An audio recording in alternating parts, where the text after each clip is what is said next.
नहीं सोच सकते। जो चीज़ आज है जैसी है वो आज ही है, वो कल वैसी नहीं होगी, चेंज होगी। और जो मॉडर्निज्म है, मॉडर्निज्म अप्रोच जो सी है ना, वो बेस करती है ऑब्जेक्टिव पे, लेकिन जो पोस्ट मॉडर्निज्म अप्रोच है वो बेस करती है सब्जेक्टिविटी पे। यानी कि जो सब्जेक्ट है, मतलब नॉर्मल जो हम इस वक्त मौजूद जो चीज़ है, जो हम अभी काम कर रहे हैं, वो सब कुछ अभी के लिए है, वो बाद के लिए कुछ नहीं है। बाद में सब कुछ चेंज हो जाएगा, हमेशा के लिए कोई चीज़ नहीं है, और चीज़ों में तब्दीली आती रहती है। ऑब्जेक्टिविटी क्या होती है और सब्जेक्टिविटी?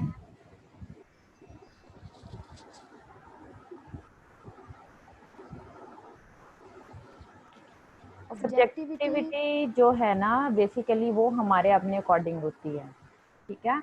हम अपने अकॉर्डिंग जो चीज़ करते हैं वो हमारी सब्जेक्टिविटी है, लेकिन जो ऑब्जेक्टिविटी है वो हमारी इन्वायरमेंटल है, हमारी सोशल है, हमारी कल्चरल है, जो हम लोगों के लिए करते हैं, वो हमारी ऑब्जेक्टिविटी होती है, ठीक है। जी आगे जी।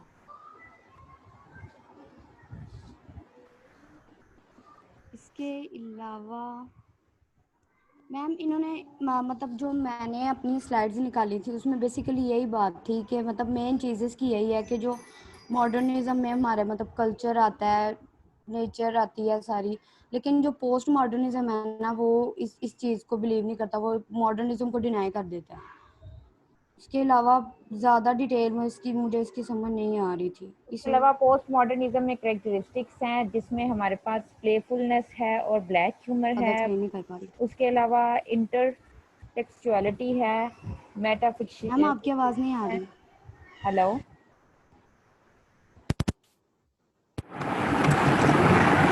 हेलो,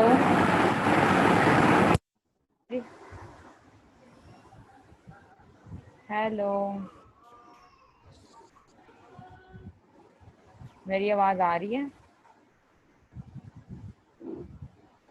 हेलो,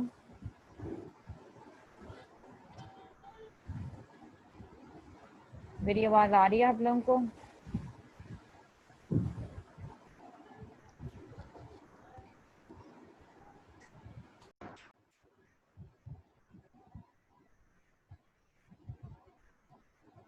आवाज़ आ रही है अब आपको मेरी?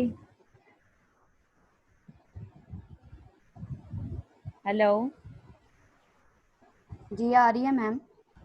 ठीक है। और इसमें हमारे पास जो है वो टेम्पोरल डिस्टॉर्शंस भी हैं।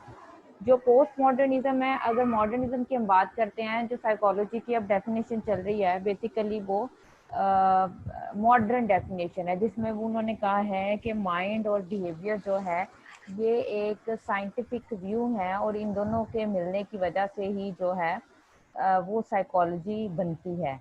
तो इस वजह से इन दोनों के मिलने को ही हम लोग साइकोलॉजी कहते हैं। तो ये एक मॉडर्निज्म वे था साइकोलॉजी को बताने का। लेकिन जो पोस्ट मॉडर्निज्म है, बेसिकली उनकी कुछ अपनी कैरेक्टरिस्टिक्स हैं, और उसी की बेस पे वो जो है अपनी कुछ टेक्निक्स बता रहे हैं, वो अपने कुछ मिनिमम और मैक्सिमम लेवल्स को बता रहे हैं, जिनके थ्रू वो साइकोलॉजी को एक न्यू वे देते हैं कि साइकोलॉजी एक साइंटिफिक है, साइकोलॉजी एक जो है वो कल्चरल वैल्यूज़ नहीं बल्कि इन्वायरमेंटल इन्फ्लुएंस की वजह से बहुत ज़्यादा लोगों में इन्वॉल्व है। मॉडर्निज्म और पोस्ट मॉडर्निज्म में कुछ इन्होंने कुछ। मैम आपकी आवाज नहीं सही आ रही। अभी भी नहीं आ रही सही आवाज़? हेलो, मैम काट रही है बहुत ज्यादा। Okay, 1 second.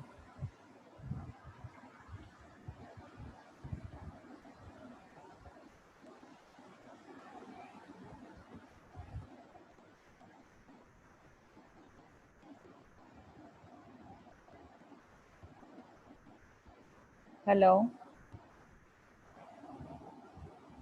हेलो, अब आ रही है? जी अब आ रही है। ओके। आ रही है मैम। अब इसमें उन्होंने कहा था कि जो बिगनिंग है मॉडर्निज्म की वो 18 to 90 में हुई थी, जो कि हमारे पास एक बेस्ड करता था रैशनलिज्म पे, लॉजिकल पे। कि हमारे पास जो भी नॉलेज आएगा, एक तो उसके पीछे हमने उसकी रैशनैलिटी देखनी है और उसके पीछे उसका लॉजिक देखना है कि अगर साइकोलॉजी में किसी भी चीज़ को इन्वॉल्व किया जाएगा तो क्या वाकई ही वो साइंटिफिकली अप्रूव किया जा सकता है, तभी हम उसको साइकोलॉजी में लेंगे। सेकेंड वन इज करेक्टराइज किया जाता था हियरार्किकल एंड ऑर्गेनाइज्ड नॉलेज को। हियरार्किकल होता है मतलब कि स्टेप बाय स्टेप, जिसका सीक्वेंस के थ्रू जो है इसको ऑर्गेनाइज किया जाए, क्योंकि साइंस जो है वो एक सीक्वेंस के थ्रू चलती है, स्टेप बाय स्टेप। जैसे कि हम लोग साइंस में पहले देखते हैं ऑब्जर्वेशन, फिर ऑब्जर्वेशन के बाद ही हम लोग कोई कुछ एक्सपेरिमेंटल वे दे सकते हैं और उन एक्सपेरिमेंटल वे के बाद ही हम कोई रिजल्ट दे सकते हैं। ठीक है, तो ये एक हियरार्किकल वे है जिसको ऑर्गेनाइज किया जा सकता है एक डिसिप्लिन में। मॉडर्निस्ट अप्रोच जो है वो ऑब्जेक्टिविटी पे बेस करती है और एनालिटिकल है। ऑब्जेक्टिविटी जैसे मैंने बता दिया है कि वो इन्वायरमेंटली चीज़ों को देखता है, वो सोशली चीज़ों को देखता है। साइकोलॉजी एक सोशल साइंसेज है, ठीक है, तो वो एक सोशल वे को देखता है। लेकिन जो पोस्ट मॉडर्निज्म है ये सेकेंड वर्ल्ड वॉर के बाद इसकी एमर्जेंस हुई थी। पोस्ट मॉडर्निज्म जो है वो एप्लीकेशन ऑफ लॉजिकल थिंकिंग को जो है वो डिनाई करता था कि जो हमारे पास लॉजिकल चीज़ें हैं वो नहीं हैं। ठीक है, उसके बाद ये बेस्ड करता था analytical non totalization and indeterminate state of knowledge, कि ये सिर्फ और सिर्फ ऐसे स्टेट ऑफ माइंड को देखता है जो चीज़ों को बेहतरीन तरीके से लेके आ सकता है। पोस्ट मॉडर्निज्म अप्रोच बेस्ड करती है सब्जेक्टिविटी पे। उसके अलावा मॉडर्निज्म जो है वो मॉडर्निस्ट थिंकर जो है वो रिसर्च और एब्स्ट्रैक्ट के बारे में बताते हैं। एब्स्ट्रैक्ट क्या है कि सारी की सारी समरी बताना। ये कंस्ट्रक्टिव है, ये कोहेरेंट है, ये वर्ल्ड व्यू है। कंस्ट्रक्टिव होता है चीज़ों को कंस्ट्रक्टिवली बेस पे लेके चलना, लेकिन जो कोहेरेंट है चीज़ों को इकट्ठा लेके चलना। कंस्ट्रक्ट होता है किसी एक चीज़ पे काम करना, लेकिन उसको साथ और चीज़ों को मिला के काम करना, बेसिकली वो कोहेरेंट है। During the modernist era, art and literature were considered as a unique creation of artist. बल्कि जब ये चीज़ें स्टार्ट हुई थी तो बहुत ही यूनिक समझा जाता था। पोस्ट मॉडर्निज्म थिंकर्स बिलीव करते थे कि जो universal post modernist thinkers believe that there is no universal truth abstract और अदरवाइज। वो कहते हैं एब्स्ट्रैक्ट के अलावा कुछ भी चीज़ें यूनिवर्सल में ट्रूथ नहीं है। एब्स्ट्रैक्ट समरी होती है ना, आप जब भी किसी रिसर्च को करते हो तो उसमें आप एब्स्ट्रैक्ट देते हो कि ये सब कुछ हम लोग करेंगे और ये सब कुछ होगा। ठीक है, इसी तरह से during the post modernist era, onset of computers, media and advancement in technology, televisions and computers became dominant in society. अब पोस्ट मॉडर्निज्म में किन चीज़ों की ज़्यादा से ज़्यादा इवेल्यूएशन हुई थी, वो थी टेलीविज़न की, टेक्नोलॉजी की और कंप्यूटर्स की। ठीक है, पोस्ट मॉडर्निस्ट ऑथर जो था क्यूट वेनिक्स था। ये तो बड़ी नई बात है वैसे, 1922 से 2007। Biography of Kutwink, born in Indianapolis, Indiana, United States, in November 11, 1922, died April 11, 2007. Kut family was hit very hard by the Depression. He enrolled at Cornell University in 1940, and under the pressure of his father and his older brother, he studied chemistry and biology. In 1943, ये कुछ इसकी history है, इसको देख लेना तुम लोग।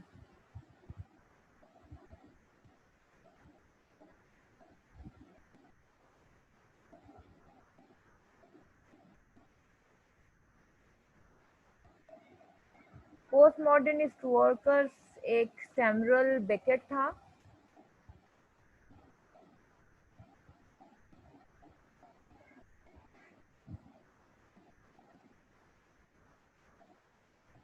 इसने भी कुट के साथ मिलकर बहुत ज़्यादा पोस्ट मॉडर्निज्म पे काम किया था। ठीक है, उसके बाद है जुनैरा आमिर, वो बच्ची आ चुकी है रिमशा आमिर। रिमशा मीन, हाँ जी रिमशा मैम। मीन मैम बेटे सुनहरा आप को ऐड स्टार्ट कर लें। करो। मैंने कर दिया हो हुआ। गई हूँ ऐड। हाँ बेटा, इंडिविजुअल डिफरेंसेस को जल्दी से डिफाइन करो, क्या है इसमें। Okay ma'am. मैम सबसे पहले इंडिविजुअल डिफरेंस की डेफिनेशंस है। सबसे पहले जेम्स ने इसकी डेफिनेशन दी थी कि अगर ग्रुप में किसी एक इंडिविजुअल बंदे के दरमियान अगर कोई फिजिकल या मेंटल चेंजेस आती हैं, वेरिएशंस आती हैं, उस चीज़ को हम इंडिविजुअल डिफरेंस कहते हैं। ये डेफिनेशन दी थी हमें जेम्स ने इंडिविजुअल डिफरेंस की। और उसके बाद बी एफ स्किनर ने जो इसकी डेफिनेशन डिफाइन की थी, उसमें उसने कहा था कि पर्सनैलिटी की वन सेकंड बेटे, पर्सनैलिटी। वन सेकंड है, 2 मिनट। अब जो जेम्स ने डेफिनेशन दी थी वो दो चीज़ों पे बेस करी थी, वेरिएशन एंड डेविएशन पे। वेरिएशन क्या है, चेंजिंग, और डेविएशन क्या है, उतार चढ़ाव। ठीक है, तो वो कहता है कि इंसान की जब एवरेज से चीज़ें या तो बढ़ जाती हैं या तो कम हो जाती हैं, तो यहाँ एवरेज में तब्दीलियाँ आनी शुरू हो जाती हैं, तो बेसिकली वो इंडिविजुअल डिफरेंसेस है। आगे बेटा। मैम आगे बी एफ स्किनर की डेफिनेशन है कि Good. Today we think of individual difference as including any measurable aspects of total personality. Good. तो पर्सनालिटी के ऐसे जितने भी इंडिविजुअल डिफरेंट में जो चीजें आती हैं, हम पर्सनालिटी में उन्हें क्या कर सकते हैं, मेजर करते हैं, किया जा सकता है उन्हें। उसके बाद वुडवर्थ की डेफिनेशन आती है कि individual differences are found in all psychological characteristics such physical, mental abilities, knowledge, habit, personality and character traits। कि जो इंडिविजुअल डिफरेंस है वो इन सब चीज़ों पे बेस करता है कि वो नॉलेज की बेस पर भी हो सकता है, हैबिट, पर्सनालिटी या किसी की मेंटल और फिजिकल एबिलिटीज पर भी चेंजेस हो सकती हैं। उसके बाद क्या है कि डिफरेंस किस बेसिस पे हो सकता है। Meaning of individual differences, basically difference दो किसी भी पर्सन, हर पर्सन में डिफरेंस दो बेसिस पे हो सकता है। एक तो इनहेरिटेड हो सकता है, यानी ऐसा डिफरेंस विरासत में ही मिला हो, यानी कुछ चीजें होती है जो जेनेटिकली चेंज होती है हर इंसान में, जैसे फिजिकल हो गया, उसकी मेंटल एबिलिटी होगी, उसके इमोशंस रिएक्शंस हो गए, या उसके एटीट्यूड्स हो गए। ऐसी चीजें जो हमारे विरासत में मिलती हैं, जिसकी वजह से इंसान में चेंजेस आती हैं उसकी पर्सनैलिटी में। दूसरे है कि एक्वायर्ड, जो हम सोशल अपने इन्वायरमेंट से सीखते हैं, जैसे हमारा कल्चर हो गया, एजुकेशन हो गया, इमोशंस भी हम कुछ नेचुरल होते हैं, बेसिक इमोशंस जो हमें होते हैं, लेकिन कुछ इमोशंस होते हैं ऐसे जो हम अपने इन्वायरमेंट से सीखते हैं, कि उन्हें अच्छे तरीके से एक्सप्रेस किया किस तरह किया जा सके, हम वो तरीका सीखते हैं। अब आ जाता है कि टाइप्स कितनी है इंडिविजुअल डिफरेंस की। सबसे पहले फिजिकल डिफरेंस, कि किसी इंसान का छोटा होना, कद का छोटा होना या बड़ा होना, ये भी एक डिफरेंस है। स्किन का डार्कनेस होना या फेयरनेस होना, फैटनेस होना, थिननेस होना, यानी इन सब जितने भी फिजिकल डिफरेंसेस होते हैं, ये सब भी हमारे इंडिविजुअल डिफरेंस का होते हैं। फिर आ जाता है डिफरेंस इन इंटेलिजेंस। हर इंसान का आईक्यू लेवल एक जैसा नहीं हो सकता। कुछ लोग आईक्यू में बहुत ज्यादा सुपीरियर भी हो सकते हैं, कुछ लोग एवरेज हो सकते हैं, कुछ लोग एवरेज से बिलो भी हो सकते हैं। सबसे अबव जो, जितना हम कह सकते हैं सुपीरियर आईक्यू लेवल होता है, वो 120 होता है या 120 से अबव होता है, और एवरेज लो जो होता है वो 50 से होता है। गुड। फिर आ जाता है डिफरेंट एटीट्यूड्स। कुछ लोगों के, हर हर इंसान हर सिचुएशन में एक जैसा एटीट्यूड या एक जैसा इमोशन शो नहीं करता, चाहे वो सेम एक्सपीरियंस चीजें, सब लोग एक जैसी चीज को एक्सपीरियंस कर रहे हैं, लेकिन उन सब का एटीट्यूड उस सिचुएशन या चीज के मुतालिक या स्टिमुलस के मुतालिक डिफरेंट होगा। इस चीज में भी डिफरेंस आ जाता है। Difference on account of sex, यानी कुछ जो चीजें होती हैं जो मैन और वुमेन में होती हैं, वो नेचुरली ही डिफरेंट होती हैं। जिस तरह हो जाता है कि, और ये सबसे पहले मैन और वुमेन के दरमियान जो सेक्स के दौरान सॉरी सेक्स पर जो डिफरेंस बताया था, वो टर्मन ने डिफाइन किया था सबसे पहले। कि जैसे कि हो सकता है, जिस तरह जो वुमेन्स होती हैं उनकी स्किल्स, जो मेमोरी में स्किल होती है, वो बहुत ज्यादा हाई होती है मेंस की निस्बत, जबकि जो मेंस होते हैं उनकी मोटर एबिलिटी, यानी जो वो फिजिकल वर्क होता है उनमें उनकी एबिलिटी ज्यादा होती है। हैंड राइटिंग होती है वो वुमेन्स की ज्यादा सुपीरियर होती है मेंस की निस्बत, जबकि मेंस जो होते हैं वो मैथमेटिक्स और लॉजिक के में ज्यादा अच्छे होते हैं। अब आ जाता है डिफरेंस इन इंटरेस्ट। जिन हर इंसान का एक चीज में एक जैसा इंटरेस्ट नहीं होता। कुछ लोगों का इंटरेस्ट कुछ अपने चॉइसेस, अपने विश के बेसिस पर होता है। इस वजह से इंटरेस्ट की वजह से भी लोगों के दरमियान और उनकी पर्सनैलिटी में चेंजेस आ जाती हैं या उनमें डिफरेंस आ जाता है। Emotional difference, individual differ in their emotional reaction to to a particular situation. For example, जिस तरह मैंने पहले एग्जांपल दी थी कि इमोशंस में कि कुछ लोग बहुत जल्दी इरिटेट हो जाते हैं किसी भी सिचुएशन में, कुछ लोगों का जो नेचुरली होता है वो बहुत ज़्यादा काम पर्सनैलिटी होती है, इस वजह से वो अपनी पर्सनैलिटी की वजह से और अपने इमोशंस को एक्सप्रेस करने में भी डिफरेंस शो करते हैं। अब आ जाते हैं पर्सनैलिटी डिफरेंट। हर इंसान की पर्सनैलिटी दूसरे से डिफरेंट है। एक इंसान में हर इंसान में सेम एबिलिटीज सेम कुछ भी नहीं होता, हर इंसान अपनी एबिलिटीज के लिहाज से यूनिक होता है। इस तरह एक स्प्रेंगर जर्मन फिलोसफर, उसने पर्सनैलिटी के एतबार से इंसानी पर्सनैलिटी को 6 ग्रुप्स में डिवाइड कर दिया था। जिस तरह थियोरटिकल हो गया, इकोनॉमिक हो गया, सोशल हो गया, पॉलिटिकल पर्सनैलिटी होगी, रिलीजियस हो गया। ये उसने कुछ पर्सनैलिटी की टाइप्स बताई थी जर्मन फिलोसफर ने, और वो साइकोलॉजिस्ट भी था। फिर इसके बाद जिस तरह हमें पता है कि योंग ने भी क्लासिफाई कर दिया था इंसान ह्यूमन पर्सनैलिटी को 3 चीजों में, इंट्रोवर्ट में, एक्सट्रोवर्ट में और एम्बिवर्ट्स में। अब आ जाते हैं कि अब इनकी कॉज क्या होती है इंडिविजुअल डिफरेंस की। ये जितने भी हमारा डिफरेंस होते हैं इसकी सबसे बड़ी रीजन होती है हेरिडिटी, यानी विरासत। हमें जो ऐसी चीज होती है जिस तरह हमारे बॉडी का साइज हो गया, शेप हो गया, कलर, हेयर कलर हो गया, नोज हो गया, हैंड्स हो गए, लेग्स हो गए, स्पेशली जो हमारी फिजिकल स्ट्रक्चर होता है वो उसके डिफरेंट होने की बेसिक वजह ये हमारी विरासत होती है कि जिस तरह के हमारे जीन्स होंगे, हमारे बावजदाद जैसे होंगे, उसी तरह का नेक्स्ट जनरेशन में भी वो चीज नजर आएगी। उसके बाद आ जाता है इन्वायरमेंट।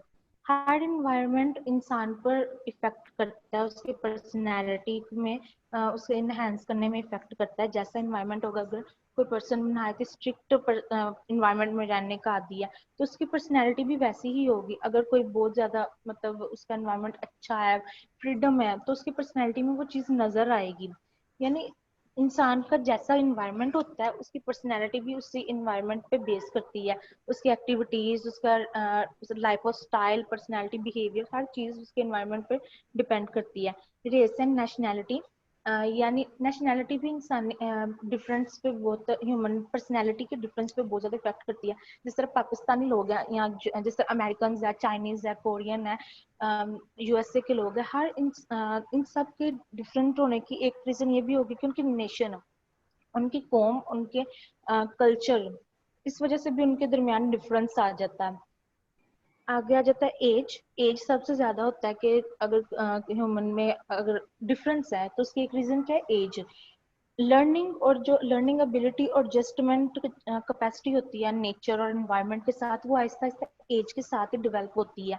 जैसे जैसे एज ज्यादा होती जाएगी इंसान के अंदर इन्वायरमेंट के में एडजस्ट करने की एबिलिटी ज्यादा होती जाएगी, लर्निंग एबिलिटी उसमें और ज्यादा होती जाएगी। जिस तरह फॉर एग्जांपल अगर हम देखें कि अगर एक 7 साल का बच्चा है और अगर एक 17 साल का बच्चा है, उन दोनों की लर्निंग एबिलिटीज चेंज होगी। उनकी छोटा बच्चा थोड़ी वो सेम चीज थोड़े Aahista Aahista step by step उससे तोड़ जोड़ करके आहिस्ता आहिस्ता सीखेगा, लेकिन वही चीज अगर एक 17 साल का बच्चा सीखेगा तो उसे वो याद करने में बहुत ज्यादा जल्दी होगी, आसानी से वो याद कर सकेगा।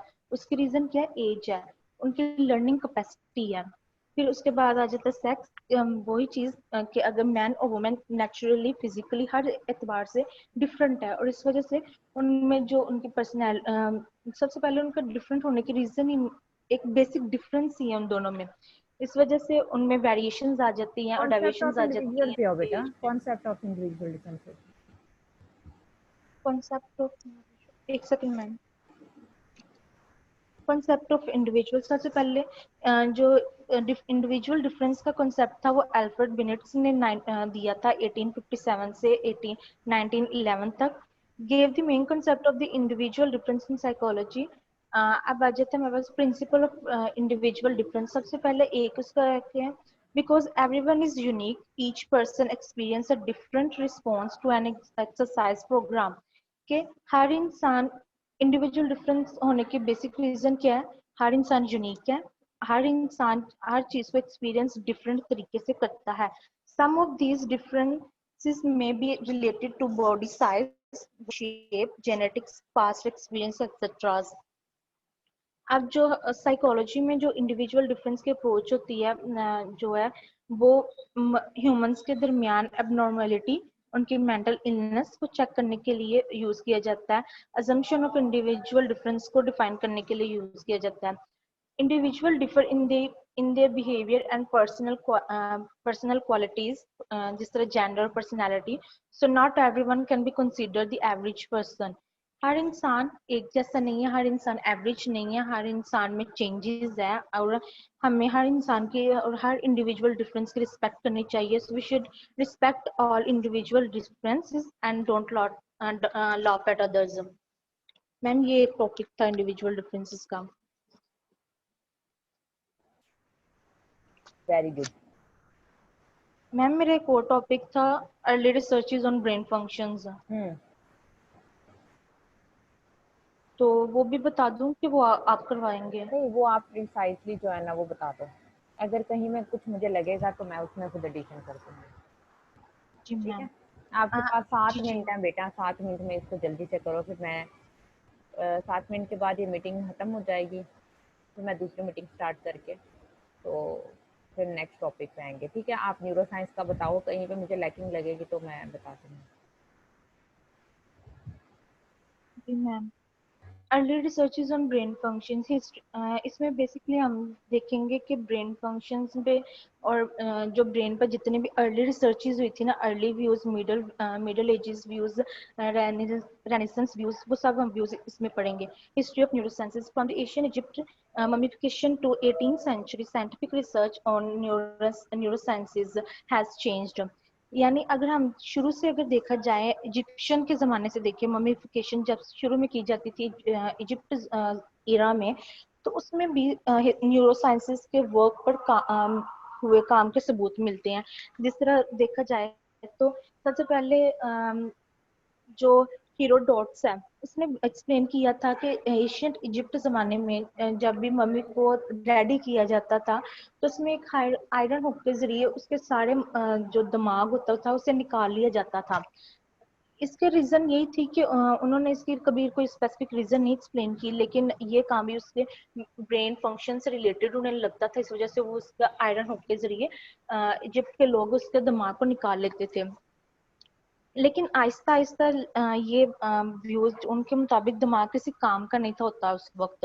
उनके मुताबिक उस वक्त दिमाग से रिलेटेड कोई भी इतने ज्यादा व्यूज नहीं थे कि इसमें हमारे इमोशंस है, या हमारे सेंस से रिलेट कर रहा है, या हमारे किसी फंक्शन से, बॉडी पार्ट के फंक्शन से रिलेट करता है। लेकिन आहिस्ता आहिस्ता 5000 ईयर्स के बाद जब आहिस्ता आहिस्ता काम चीजें रिवर्स होना शुरू हुई, चीजों को जब समझना शुरू किया गया, तब उन्होंने कहा, उन्हें ये बात समझ आ गई कि the brain is the known as the set of intelligence. काफी इजिप्शियन के जमाने के काफी टाइम बाद जब उन्हें रियलाइज हुआ कि इंटेलिजेंस किस में पाई जाएगी, हमारे दिमाग में, और ये सब कुछ हीरोडोट्स के काम थे। लेकिन लेकिन हम अक्सर इजिप्शियन में ये कहा जाता था कि मेमोराइजिंग समथिंग बाय हार्ट, ये सिर्फ कहने की उस वक्त बात को भी समझा जाता था। लेकिन उन्हें ये बात क्लियर हो गई थी कि कोई भी चीज अगर याद कर रहे हैं हम, या कोई चीज लर्न कर रहे हैं, और या कोई इंटेलिजेंस वर्क हो रहा है, वो किससे हो रहा है? ब्रेन से। लेकिन कहने के तौर पर वो हमेशा यही कहा करते थे कि किसी भी चीज को याद करना है तो पूरे दिल के साथ याद करना है। ये तो थी उसकी कुछ हिस्ट्री। अब आ जाते हैं early views. Edwin Smith surgical papyrus, ये एक मेडिकल बुक थी जो कि इजिप्शियन ही बुक थी, जिसे 17th century BC में दरियाफ्त किया गया था। एक डीलर ने इसे खरीदा था 1862 में, लेकिन ये बुक 17th century में लिखी गई थी। इस बुक में बहुत ज्यादा ऐसे डॉक्यूमेंट्स थे जो कि सिर्फ सर्जरी और मेडिकल से रिलेटेड थे। इसमें ट्रॉमा के इस डॉक्यूमेंट में ट्रॉमा से रिलेटेड काम लिखा गया था, और मिलिट्री सबसे खास तौर पर मिलिट्री सर्जरी के कुछ केसेस बयान किए गए थे इस पूरी बुक में। तकरीबन 48 केसेस थे जिसमें जो एक्सप्लेन किए गए थे। Head injuries, fractures, wounds, dislocations, traumas, यानी ऐसे बहुत से इन सब केसेस को इस बुक में एडविन स्मिथ पेपरियस में एक्सप्लेन किया गया था। इसके बाद आ जाता है एशियन ग्रीक्स। पहले हमने इजिप्शियन पढ़ा, फिर अर्ली व्यूज थे, अब ग्रीक्स के जो थे व्यूज अब वो देखते हैं। During the second half of the first millennium BC, Asian Greeks developed different views on the function of the brains due to Hippocrates. Hippocrates एक ग्रीक क्या था, फिजिशियन था, ग्रीक फिजिशियन था, जो कि जिसने इंसानी बॉडी की चीरफाड़ नीति की, या हम उसे कैसे कहते हैं, डिसेक्शन नीति की, क्योंकि उन ग्रीक के लोग ह्यूमन बॉडी को बहुत ज्यादा मुकद्दस समझते थे। इस वजह से वो ज्यादा उसकी चीरफाड़ करके, हम जिस तरह हम कहते हैं पोस्टमार्टम किया जाता है बॉडी का डेथ के बाद, वो नहीं थे करना पसंद करते हैं। लेकिन आहिस्ता आहिस्ता जब एनाटॉमिकल स्टडी आई, उन एनाटॉमिकल स्टडी ने आकर फिर एशियन ग्रीक्स व्यूज को चेंज किया था। अब Alcmaeon of Croton who first considered the brain to be the place where the mind was located। यानी इस एल्कामोन ने फर्स्टली हमें कहा था कि ब्रेन एक ऐसी जगह है जहाँ पे हमारा माइंड, यानी हमारे जितने भी वो ज़हन है, वो वहां पर लोकेट होता है। he believed that the set of sensation in the brain, all the senses are concerned in some way with the brain। अगर उसने इस चीज को वाज़े तौर पे बयान कर दिया था कि अगर ब्रेन में कोई इशू आता है तो हमारे जो सेंस माइंड है उसमें भी इशू आएगा, और उस वजह से हमारी बॉडी भी इफेक्ट होगी, और हमारे सेंसेस, हमारे जितने भी फंक्शंस है, बॉडी फंक्शंस है, वो सब कुछ इफेक्ट होंगे। फिर आ जाता है हिपोक्रेट 4 BC में था, जो बिलीव करता था ब्रेन टू बी, जिसने सबसे पहले एक्सप्लेन किया था कि जो ब्रेन है वो सेट ऑफ इंटेलिजेंस है, जिसने वाजिया तौर पर वाजिया अल्फाज में इन बातों को कहा था। लेकिन जो अरिस्टोटल था उसने 4 BC में ही सेम चीज कही थी, उसने कहा था, लेकिन उसके ख्याल में था कि जो दिल है वो मेन चीज है, वो इंटेलिजेंस के जितना भी वर्क है वो हमारे दिल से होता है, हार्ट से, ना कि ब्रेन से। फिर आ जाता है हेरोफिलस, वो भी एक ग्रीक फिजिशियन था, साइको और हाँ ग्रीक फिजिशियन था। made fundamental contribution not only to brain and nervous system, anatomy and psychology। और इसके अलावा इन्होंने हीरोफिलस ने सेरिबलम और सेरिबलम के को डिस्कवर किया था, और उसको अच्छी तरह डिस्क्राइब किया था, और ब्रेन वेंट्रिकल्स को भी एक्सप्लेन किया था। और सेरिब्रम के जितने भी वर्क है, जिस तरह थिंकिंग, इंटेलिजेंस, इमोशन, कंट्रोल, हमारे स्केलेटन मसल्स हैं, इन सब चीजों को, यानी ये जितने भी वर्क थे ये इसी फिजिशियन ने एक्सप्लेन किए थे। अब आ जाता है रोमन एम्पायर का era. During the Roman Empire, the Greek anatomist Galen dissected the brain of monkeys, dogs, and sheep। इसने फर्स्ट टाइम शीप्स, मंकीज और डॉग्स के जो दिमाग थी उसके डिसेक्शन की, उसके चीरफाड़ की, और उसने बाद में उसके अपने तजर्बे के बाद उसने ये कंक्लूड किया था कि जो सेरिब्रम है वो डेंसर होता है, यानी ठोस होता है। उसके मुताबिक जो उसने किया था तजर्बा, उसके मुताबिक था कि वो डेंसर है।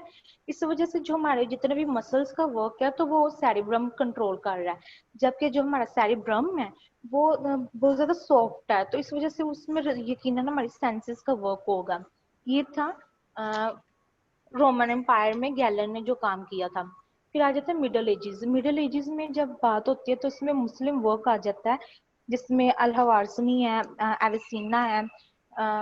लेकिन सबसे पहले जो बेसिक मिडल एज में मुस्लिम जो फिजिशियंस थे उनका जो कंसर्न था वो था कि देखना कि जो हमारा जिस्म है और दिमाग है वो किस तरह इंटरेक्ट करता है। उनका बेसिक फोकस इस चीज पर था। और सबसे पहले अल जहरावी आ जाते हैं। उन्होंने बहुत ज्यादा न्यूरोलॉजिकल पेशेंट्स पे वर्क किया था और बहुत ज्यादा सर्जिकल ट्रीटमेंट्स पे परफॉर्म किए थे, जिस तरह इंजरीज, स्कल फ्रैक्चर्स और स्पाइनल इंजरीज उन्होंने डिफाइन को एक्सप्लेन किया, हेडेक को एक्सप्लेन किया। फिर एविसिना का वर्क आ जाता है। जब भी हम मेडिसिन की बात करते हैं तो एविसिना का काम बहुत ज्यादा आता है, और इसी वजह से एविसिना को मेडिसिन का फादर भी कहा जाता है। उसने 40 पीसेस पर मेडिसिन 40 पीसेस की बुक्स वगैरह लिखी मेडिसिन पर, और उसने बहुत ज्यादा ऐसे फिनोमिना थे जो उसने एक्सप्लेन किए थे, जैसे इंसोमिया, जिस तरह नींद की बीमारी होती है, नींद का ना आना, नाइटमेयर्स हो गया, पैरालिसिस हो गया,